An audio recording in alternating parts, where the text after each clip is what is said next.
2013. Une cérémonie placée sous la présidence du ministre de la Culture, Khayar Oumar Defal.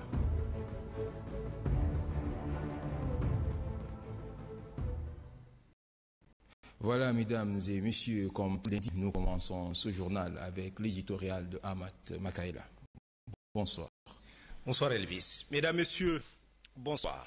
Voici venue une nouvelle année 2013, la troisième pour l'éditorial 2013, une année bissectile et les styles aussi particuliers qu'elle ne revienne que 100 ans plus tard. Mais ça, c'est la légende indienne qui l'est dit et ça n'engage que ceux qui veulent bien y croire. Par contre, ce qui est sûr, c'est que nous ne serons pas là, vous et moi, pour l'évaluation finale. Cependant, nous serons comptables du legs que nous laisserons à ceux qui auront la chance ou la malchance de nous hériter.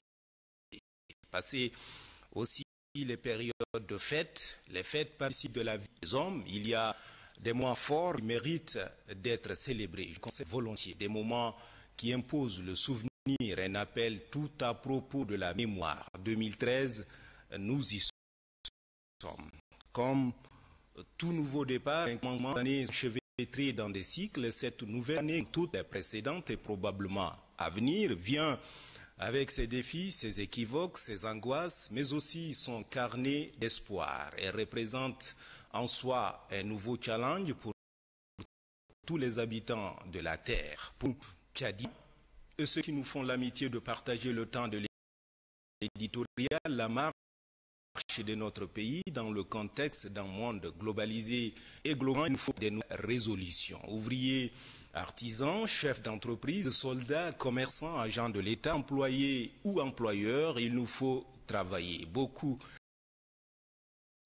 travailler. 8 heures de travail. La nuance est de taille et ce pendant 5 jours avec les opportunités actuelles, fortes des fondamentaux économiques assez bien soutenus, une stabilité politique enviable pour qui connaît l'histoire de ce pays. Il est possible de lire un faisceau d'indices, d'espérance, mais attention de ne pas se laisser griser. C'est pourquoi il nous faut capitaliser les acquis de 2012 qui, quoi qu'on dise, aura été une année exceptionnelle comparée aux années précédentes. Capitaliser, mais aussi rectifier. Si on devrait noter 2012 comme la copie d'un collier, on aurait dit bien, mais peu de faire. Le Tchad aujourd'hui, plus qu'hier, est un pays debout, de son destin, debout et à l'ouvrage. Les lendemains seront ce que nous aurions voulu qu'ils soient. Demain sera fatalement ce que nous aurons décidé aujourd'hui. En matière de développement durable, destination ultime, il n'y a point de miracle, pas plus de génération spontanée. Ce sommet s'obtient par le travail et il appartient au gouvernement de créer les conditions telles que déclinées dans le programme politique qui lie le chef de l'État à la population. Et ce, pour un juste équilibre, émuler une saine concurrence dans tous les domaines de la vie publique. Travail, le mot résonne comme une interpellation tellement la tentation au gain facile ambiante chez nous. 2013 sera meilleur si nous donnons le meilleur de nous-mêmes. Les défis nombreux auxquels nous aurons à faire face en 2013 sont à la portée de notre unité d'action. Il nous faut, à mon avis, une sorte de coalition stratégique. Fini de 12, il faut de nouvelles résolutions pour 2013. Résolutions à l'échelle d'un pays, il faut les prendre sur la durée. Et nos actions doivent s'inscrire dans la durée en ayant toujours à l'esprit que le Tchad est éternel, tout en se méfiant d'un soupçon de communautarisme ombrageux qui semble gagner notre pays. Un communautarisme qui passe pour la courte échelle dans l'essentiel. L'ascenseur principal, celui du travail, n'est jamais en panne, sinon il faut faire qu'il soit ainsi. En dehors du travail, tout le reste participe d'un raccourci facile et vicieux. J'en parlerai tout le long et selon les circonstances cette année 2013. Vivement lundi prochain. Merci à vous, Ahmad Makaila. Le Premier ministre Emmanuel Nadingar était ce matin à l'hôpital de la mère et de l'enfant et à l'hôpital général de référence nationale. Il était dans ces hôpitaux pour réconforter une trentaine de malades évacués de Gouro, région de l'Enedi Ouest. Assirana Mbatingar.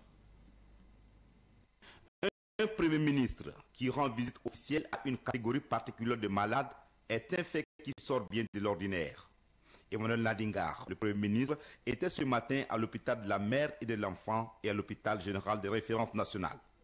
Dans ces deux formations sanitaires sont admis une trentaine de malades en provenance de Ngouro, région de l'Enedi Ouest, au nord du pays. Les patients ont présenté des troubles après une opération de vaccination contre la méningite. Cette opération remonte du 6 au 15 décembre dernier.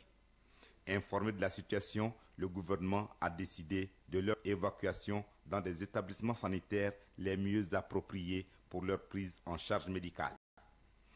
La visite qu'a effectuée le Premier ministre Emmanuel Nadingar ce jour vise à réconforter les patients et leurs parents, à leur dire que le gouvernement est à leur côté et que des moyens ont été déjà débloqués pour rechercher les causes, s'il s'agit réellement des effets secondaires de ce vaccin contre la méningite. Cette vaccination, il faut le rappeler, est à son 4e tour et concerne de nombreuses régions du pays. Sa visite, le Premier ministre s'est prêté aux questions des journalistes. Pour lui, il est très tôt pour se prononcer sur l'origine exacte de ce problème de santé. Les enquêtes sont déjà entamées pour déterminer la cause des troubles survenus après cette vaccination. Suivez. Devant un cas quand même assez particulier, nous avons eu des compatriotes qui ont été vaccinés au niveau de Ngouro et qui ont eu des réactions. Ces réactions ont perduré dans le temps. Nous savions que dans la plupart des vaccins, il peut avoir des effets secondaires formidables. Le vaccin qui venait d'avoir lieu à Ngouro, c'est un vaccin qui s'est étendu sur le territoire et un vaccin qui est fait de par le monde, vaccin contre la méningite.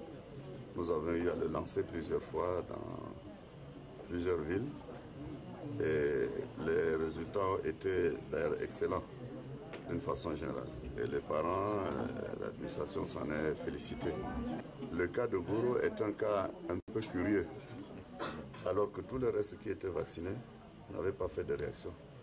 Même dans les villages avoisinants, il n'y a pas eu de réaction. On les cite autour de 119 qui auraient fait des réactions. La situation semble, à nos yeux, pour 119 personnes, assez importante. Le gouvernement a envoyé une mission sur place, n'est-ce pas, pour s'enquérir de la situation.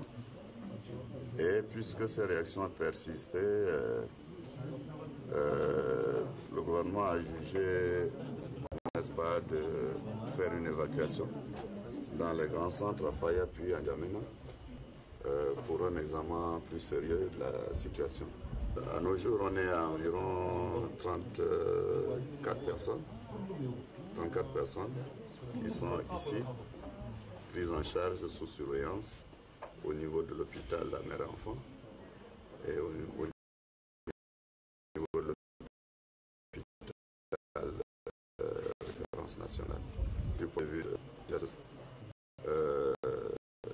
il y a quelques symptômes qui se soignent en ce moment. Il y a eu quand même 2 ou 3 cas de réactions qui sont restées un peu en permanence et avec beaucoup d'agitation, pour lequel on n'a pas suffisamment défini. Le gouvernement a envisagé pour ces cas spécialement, n'est-ce pas, de les évacuer pour avoir d'amples informations les concernant. Je suis rassuré du côté du personnel de la santé que la situation est en train d'être maîtrisée. Par ailleurs, nous avions sollicité dans ce cas également l'expertise de l'OMS et il y a des spécialistes qui arrivent demain ici pour examiner un peu quelles seraient les causes exactes. Est-ce que c'est des causes internes, c'est des causes externes? Du point de vue également de la gestion des vaccins, le ministère nous rassure que les vaccins ont été protocole technique a été respecté.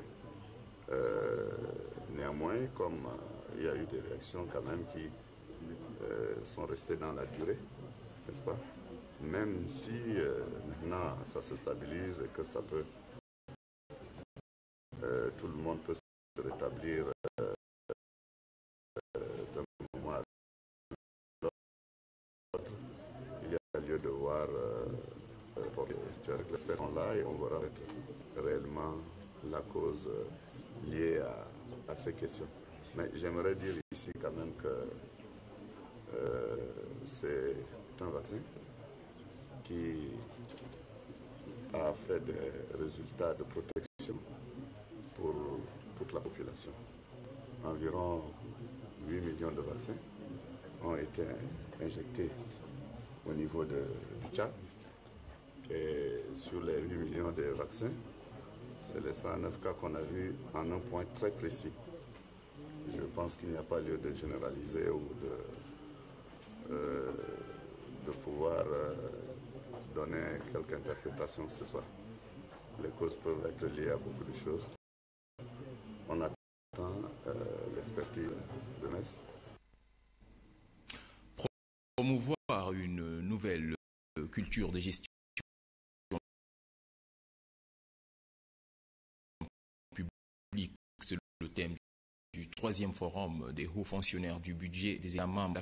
Ce forum roule le ministre des Finances présidé une ouverture. Après Brazzaville au Congo et Libreville au Gabon, les hauts fonctionnaires du budget des États membres de l'Afrique centrale se retrouvent à N'Djamena au Tchad. Cette 3e édition du Forum des hauts fonctionnaires du budget des États membres de l'Afrique centrale FOBAC prône la promotion d'une nouvelle gestion publique. Une soixantaine de participants venus des 8 pays membres de l'Afrique centrale, ceux du Fonds monétaire international, de la Banque mondiale, de la communauté des États membres de l'Afrique centrale et de l'Union économique et monétaire ouest-africaine prennent part aux assises de N'Djamena. Le président du FOBAC a fait un compte rendu exhaustif de ce qui avait été convenu au cours des précédentes éditions. En clôturant nos travaux de Libreville en janvier dernier, nous étions convenus d'un plan d'action pour l'année 2012, ainsi qu'il suit. Le recours à une expertise externe pour finaliser les termes de référence du programme de master et identifier les potentiels centres de formation compétents. Constitution de groupes d'études thématiques au sein du FOBAC. Plus grande sensibilisation des partenaires techniques et financiers aux activités du forum. Et la poursuite de la démarche de coopération avec le CAPRI. Le ministre des Finances et du Budget a souligné l'importance de la tenue de ces forums qui s'inscrit en droite ligne de la vision du Tchad en matière de consolidation de la bonne gouvernance. En effet, l'ambition affichée par son Excellence Monsieur le Président de la République du Tchad est à présent de garantir la stabilité économique et de faire de notre pays une nation émergente à l'horizon 2025. Au regard des enjeux actuels et à venir liés aux réformes de 2e génération que mettent aujourd'hui en place l'ensemble de nos pays, la FOBAC consolide la volonté de nos gouvernements de poursuivre la dynamique d'échange et de partage d'expériences sur les réformes budgétaires dans les États membres de l'Afrique Centre. À cet effet, cette rencontre constitue le seul véritable cadre de partage d'expériences entre les professionnels du budget pour la réussite de la modernisation de la gestion de nos finances publiques. À N'Djamena, il sera question de tirer les leçons du fonctionnement du FOBAC et partager les expériences de chaque État membre en matière de modernisation de la gestion budgétaire et de s'approprier les bonnes pratiques des standards internationaux. N'Djamena abrite depuis ce matin la conférence interafricaine de prévoyance sociale. Les participants venus des 15 pays auront, au cours de ces assises, à valider le plan comptable des organismes de prévoyance sociale. La cérémonie d'ouverture des travaux a été présidée par le ministre de la Fonction publique et du Travail. Les précisions avec Doba Robert. Cette conférence regroupe les 15 pays membres de la conférence interafricaine de prévoyance sociale, CIPRES, et permettra aux experts de cette institution de disposer d'un plan comptable pour les organismes de prévoyance sociale. Le diplôme fixe des règles communes de gestion et fait des propositions en vue d'harmoniser des dispositions législatives et réglementaires applicables aux organismes de prévoyance sociale. Un document qui participera à la bonne gouvernance des institutions de prévoyance sociale telles que prônées par les organisations internationales de surveillance en matière de politique sociale. Le secrétaire permanent de la CIPRES, pour sa part, souligne que la tenue de cette conférence est une réponse aux différentes recommandations lors des rencontres de Cotonou, Bamako et de Libreville. Votre participation, que je souhaite active, contribuera, nous en sommes convaincus, à un ajustement et à la parfaite maîtrise de ces éléments qui dicteront notre conduite face aux différents problèmes rencontrés dans l'application de ce plan et face également aux mutations futures liées à vos fonctions de comptable et de financier. Le ministre de la fonction publique et du travail sollicite l'adoption d'un document affiné permettant ainsi à la CIPRES de participer à la lutte contre la pauvreté. Les ateliers que vous allez animer tout à l'heure sont pour nous une occasion supplémentaire de quête de la performance afin d'apporter des réponses idoines à la problématique d'une protection sociale efficiente et opérationnelle, capable d'offrir des prestations à nos populations encore trop peu couvertes. Car c'est à ces prix que vos caisses aborderont les concours du véritable défi de lutte contre la pauvreté, la dimension. C'est l'occasion pour moi de rappeler que notre référentiel comptable devra tenir compte et traduire fidèlement les missions qui vous ont confiées par nos États respectifs. La CIPRES, créée en 1993, est un véritable outil d'intégration sous-régionale, a souligné le directeur de la Caisse nationale de prévoyance sociale CNPS. Un accord signé entre la raffinerie de N'Djamena et l'Institut de pétrole de Mao a abouti par la mise en place provisoire à la raffinerie de N'Djamena du département de génie chimique de l'Institut universitaire de pétrole de Mao. Un plus pour la coopération sino-tchadienne. Adoum Abdelkader. En plus de son premier rôle, la raffinerie de N'Djamena contribue désormais au transfert de compétences et de technologies au Tchad. Une entité de formation, fruit d'un accord entre l'Institut de pétrole de Mao et la direction de la raffinerie, est mise sur pied. Elle est basée au sein de la raffinerie de N'Djamena. Le département de génie chimique, puisqu'il s'agit de lui, est l'un des 3 départements de l'Institut de pétrole de Mao. Les étudiants du dit institut pourront allier les connaissances théoriques à la pratique, se réjouit le directeur de l'Institut, Dr Baba Mala. Selon le directeur adjoint de la raffinerie, l'objectif de ce partenariat est de promouvoir les actions des 2 institutions essentiellement dans le domaine de raffinage et de la pétrochimie. Les 2 instituts entendent développer une coopération dans le domaine de la formation pratique, de la recherche pour les enseignants et le recyclage des employés de la société de raffinage de N'Djamena. Le partenariat entre l'Institut de Mao et la raffinerie de N'Djamena permet de renforcer davantage la coopération entre le Tchad et la Chine, se félicite l'ambassadeur de la République populaire de Chine au Tchad, Hu Ziqiang. Au-delà d'un motif de satisfaction, c'est de l'enseignement supérieur, de la recherche scientifique et technique, l'on se targue du statut de l'Institut de Mao sur le plan international. L'occasion est toute indiquée pour vous informer que l'Institut de pétrole est élu pôle d'excellence technologique universitaire dans l'est de l'économie économique des États de l'Afrique centrale, CAC, ce qui suppose une mobilité d'étudiants et d'enseignants au sein de cet espace. Comme tel, les activités de l'Institut seront toujours soutenues par la Banque africaine de développement, mais aussi par l'UNESCO à travers des missions régulières d'évaluation qui feront de cet institut une mission d'envergure internationale. L'assistance constituée des membres du gouvernement, du corps diplomatique, des députés du CANEM a bénéficié d'une visite dans le la raffinerie. Signalation de fonds entre la Confédération suisse et l'Organisation internationale pour les migrants ce matin à N'Djamena. Ce fonds permettra de financer un projet élaboré par l'OIM en faveur des retournés et leur communauté d'accueil. Les agences humanitaires s'engagent cette fois-ci à résoudre les difficultés auxquelles font face les retournés de la Libye et leur communauté d'accueil. En réponse à la sollicitation du gouvernement tchadien, le projet de stabilisation des communautés dans les zones de forte concentration de retour est élaboré par l'Organisation internationale pour les migrations, OIM, financé à hauteur d'1,4 milliard de nos francs par la coopération suisse. 50 communautés et 125 000 bénéficiaires de l'Enedi, du Besti et du Borkou, déclarés zones à forte concentration, sont concernés. La secrétaire d'État aux Affaires étrangères a précisé les raisons fondamentales qui justifient le choix de ces zones. La population du BET, dont la densité est relativement faible par rapport à la moyenne nationale, vit dans des conditions géographiques et climatiques difficiles. Les troubles dans ces pays et la récente fermeture des frontières entre le Tchad et la Libye ont accentué la précarité dans laquelle vivaient déjà ces populations. Pour le chef de mission de l'OIM au Tchad, Kassim Soufi, ce projet qui durera 2 ans répondra en partie à certains besoins de retour en matière d'emploi, de santé, de scolarité qui constituent un frein à leur insertion dans le pays. Et la Suisse raffine par ailleurs la volonté de son institution à accompagner le Tchad dans l'effort de développement. Les actions du gouvernement pour disposer des données fiables en matière d'aménagement du territoire et de développement rural se poursuivent.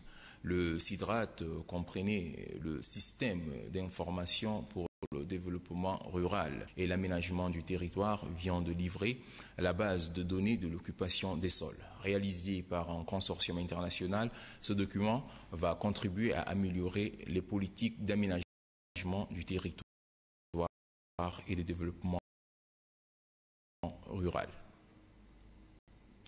Les techniques de rédaction sont une forme de N'Djamena et ce jusqu'au 11 janvier.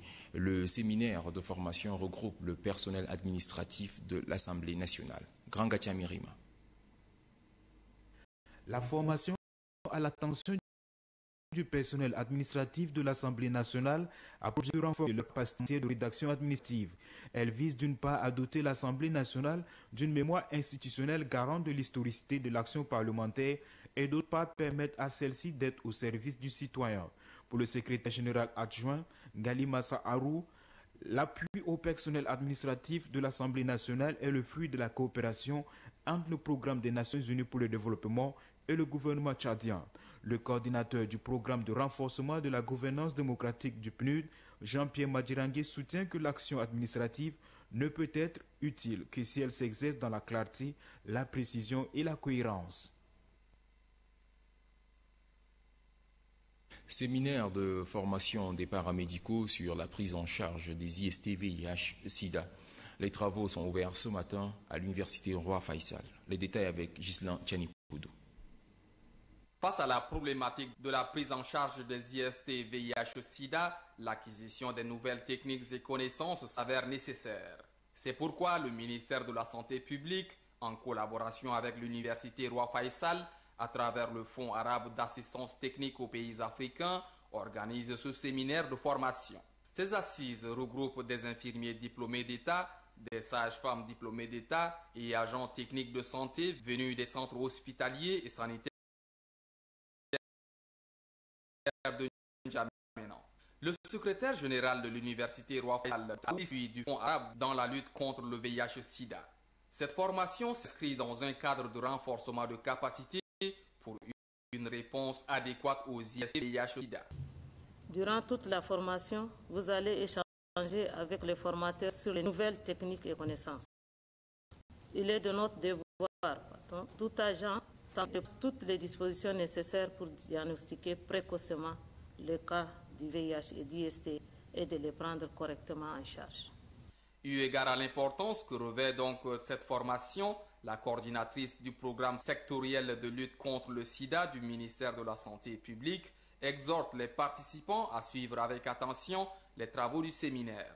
Cet atelier de formation sur la prise en charge des IST, VIH, SIDA prendra fin mercredi prochain. Clôture ce matin de la formation des fonctionnaires de la police nationale. 2 semaines de remise à niveau permis à quelques 15 agents de la police nationale de revoir leurs connaissances en bureautique. Mamad Moussa Bamichi.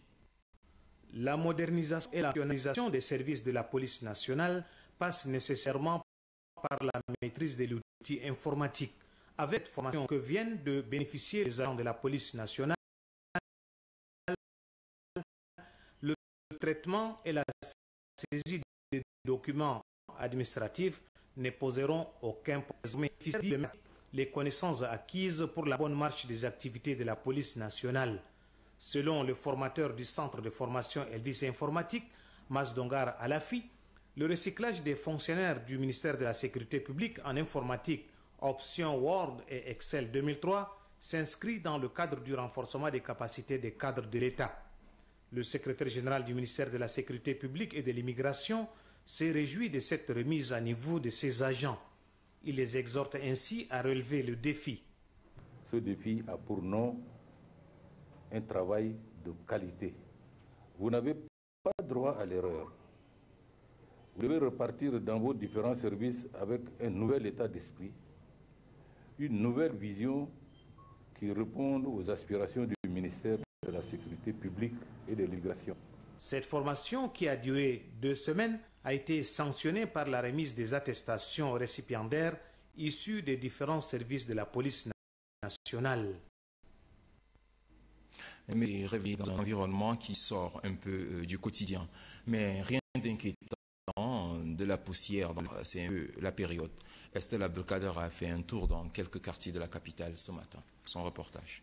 Le brouillard, c'est un phénomène cyclique et bien connu de la population. Chaque année, au mois de janvier, la capitale tchadienne se retrouve plongée dans une fraîcheur accompagnée de la poussière due à l'harmattan. Un changement de climat qui entraîne automatiquement une adaptation chez les N'Djamenoises et N'Djamenois.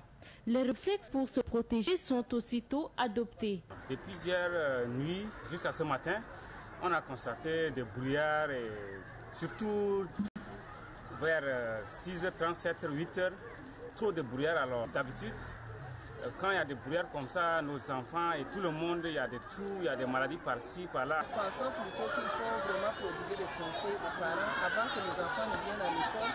Il faut les habiller dans une tenue qui puisse vraiment les garder le corps à chaud. Et il faut également les laver, les joindre un peu d'huile. Tantôt fort, tantôt doux, l'harmattan, comme on l'appelle communément ici, n'effraie donc pas la population. Chacun vague à ses occupations. L'essentiel, c'est de se protéger pour éviter les maladies.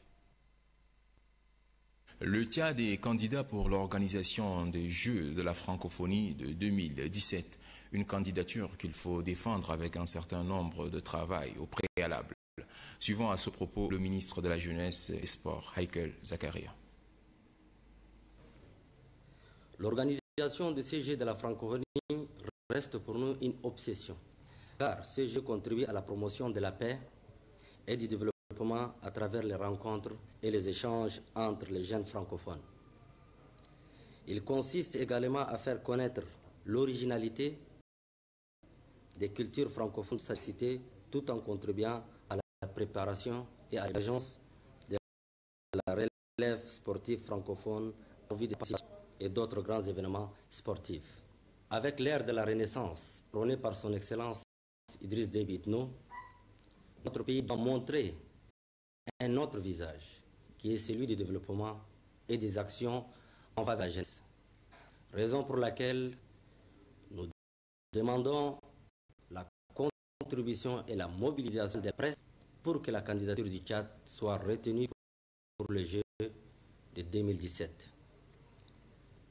Force est de constater sans risque de nous tromper que notre pays réunit toutes les conditions et les compétences nécessaires pour que ces prochains Jeux aient lieu au Tchad, au pays de Toumaï.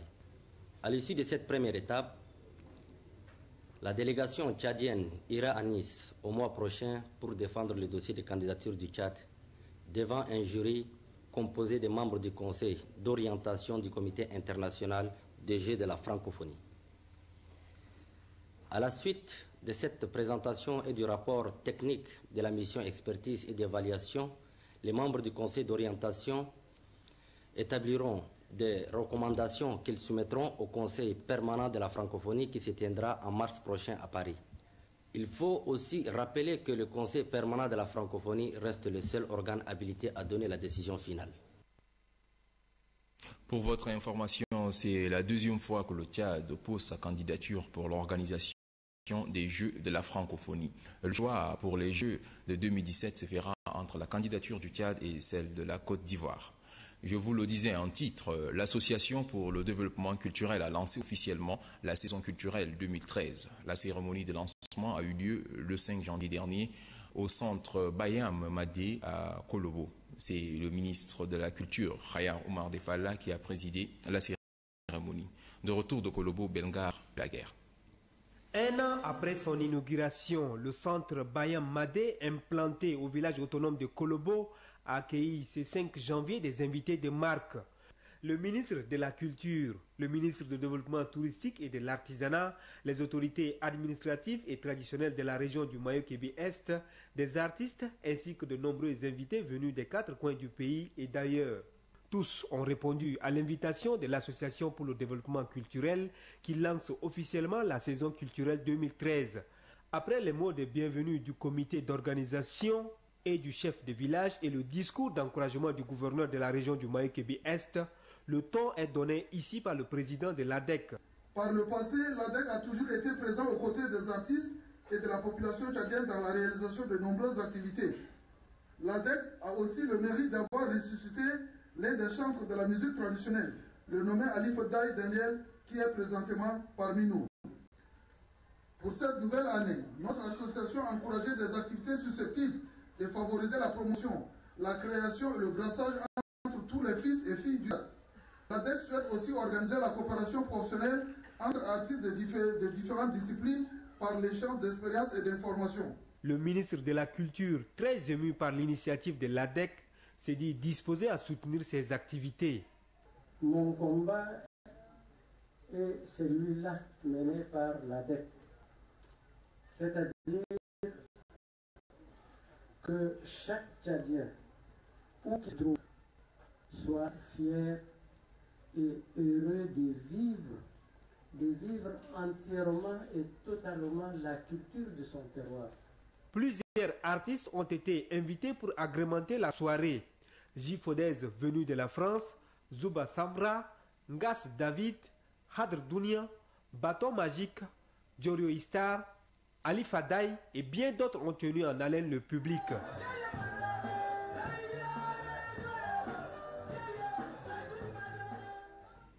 La lecture de quelques décrets avant de boucler cette édition.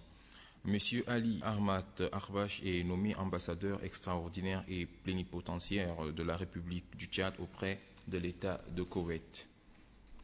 Les fonctionnaires dont les noms suivent sont nommés au poste de responsabilité ci-après au ministère des Transports et de l'Aviation civile. Inspection générale. Inspecteur général Mohamed Awar Neissa. Inspecteur général adjoint Mustafa Nour Mohamed. Secrétaire général Idriss Goukouni. Secrétaire général adjoint Beadi Ngako.